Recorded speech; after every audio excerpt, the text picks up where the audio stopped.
Kiwi.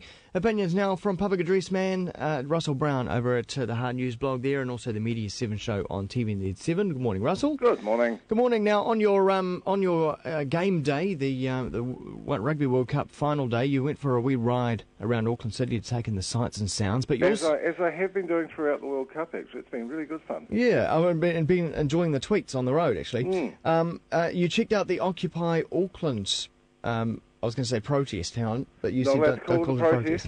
Don't call it a protest. The Occupy Auckland thing. Action. Action. I was actually just writing my script for the Media 7 recording when you rang. Yeah. And I had just made that decision. I said, we can't call it a protest. It's an action. There okay. Well, why isn't it a protest then? Because, according to the organisers, protests have demands.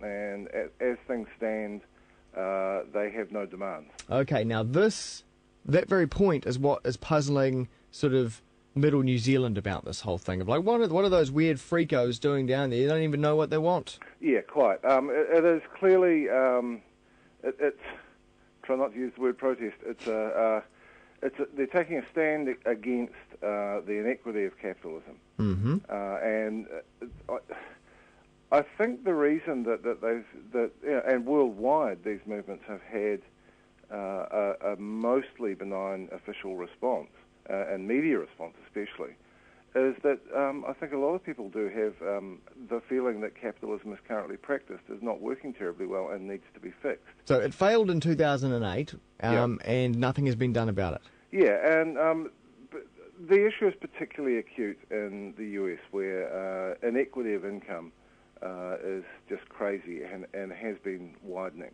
So the situation in the US is very different to the situation here? It is, absolutely. We have a much better civil society.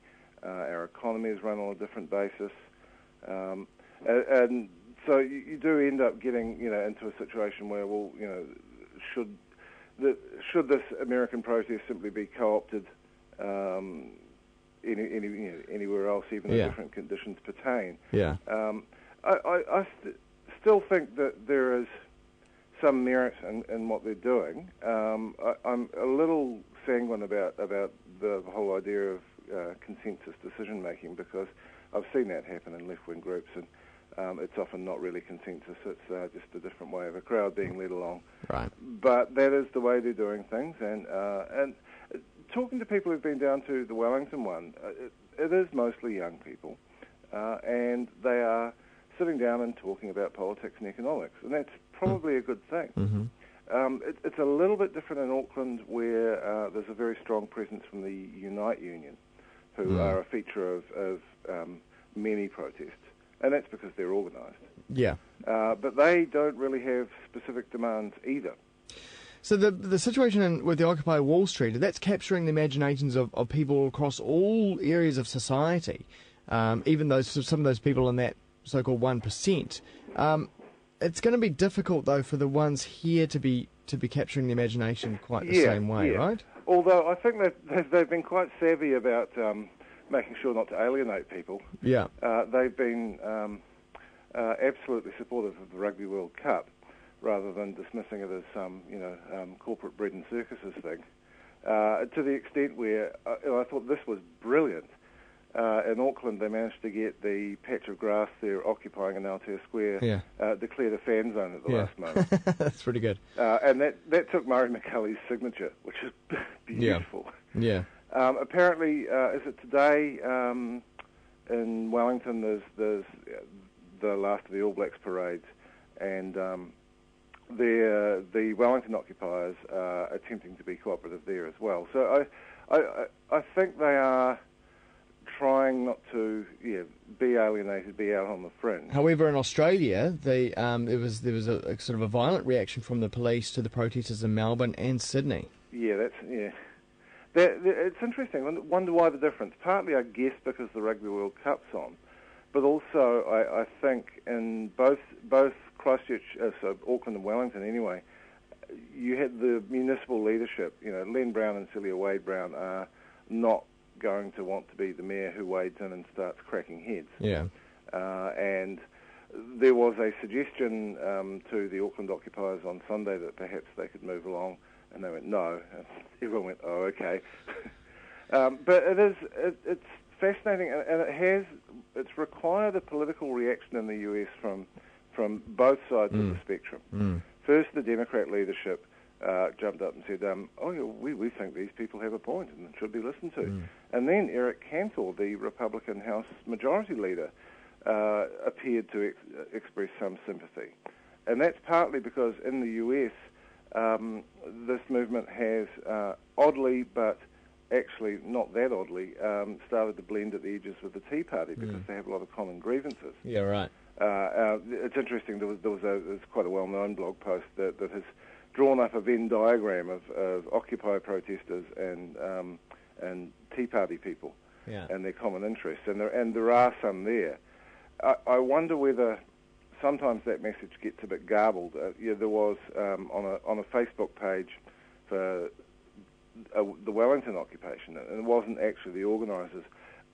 Someone was calling for an occupation of the Reserve Bank, which doesn't really make a lot of sense. I think the Reserve Bank is overwhelmingly a beneficial institution for New Zealand. It's a bit different to the Fed. Yeah. But I sort of suspect that whoever thought that was a good idea just copied the idea from the abolish the Federal Reserve signs at the American occupations. So there's a lot of confusion there now. Yeah, but it's interesting because the abolish the Federal Reserve thing comes from followers of Ron Paul, who's a far-right libertarian.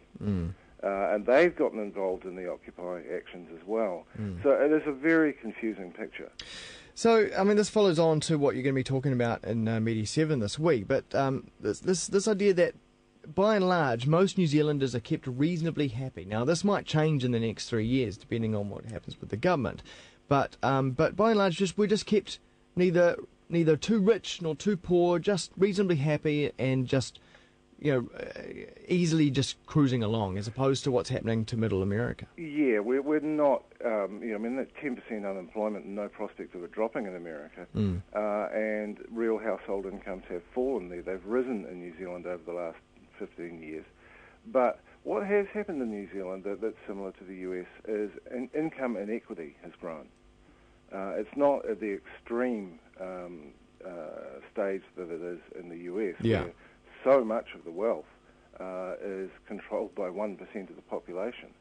We're not quite there, but I think there are real risks that need to be acknowledged politically in that degree of income inequity, because if you look at the countries with the best social indicators have a rather small gap between rich and poor, and countries where things start to go haywire have a very large gap. And this was one of the things raised by Dame Anne Salmon, who managed to get an opinion piece placed in both the Fairfax and APN papers, which I thought was interesting. And it's as you say in your blog, a very elegant piece and very well written. And, but elegant piece, well written, but she doesn't really say what she thinks should be done about it all. Just that there should be a change. Yes, and I can see that it's going to get wearying, I think. But because no one really wants to say the word revolution. I mean, isn't that what we're talking about when we're talking about ultimate change? We're talking about turning everything on its head. Yes, yeah. The Wellington occupiers are calling it a rebellion, right? But even they're not saying revolution. And then meanwhile, you've got the likes of Bernard Hickey at interest.co.nz, who has actually drawn up a list of potential demands for New Zealand occupiers. And I think it's actually a pretty good list. Reversing the tax cuts for the highest income earners, a land tax to rectify the transfer of wealth to the landed generation, which is, the baby boomers have sucked up all the wealth. And that's, Bernard's made that case quite well previously, and I think he's right. He even favours a global financial transactions tax to forcibly reverse the financialisation of the economy. That actually makes sense to me as well. I quite like Bernard's list, but it's nothing like what the occupiers themselves are saying. But I mean, those are very mechanical things. But aren't we talking about an absolute change in mindset from the whole population about how we measure the success in our lives? But to what? And would you really be able to take the mass of people along with you? Yeah. Capitalism clearly is not working as advertised at the moment, but it has actually done quite well for the last century. It has raised living standards, and it continues to do so in developing countries.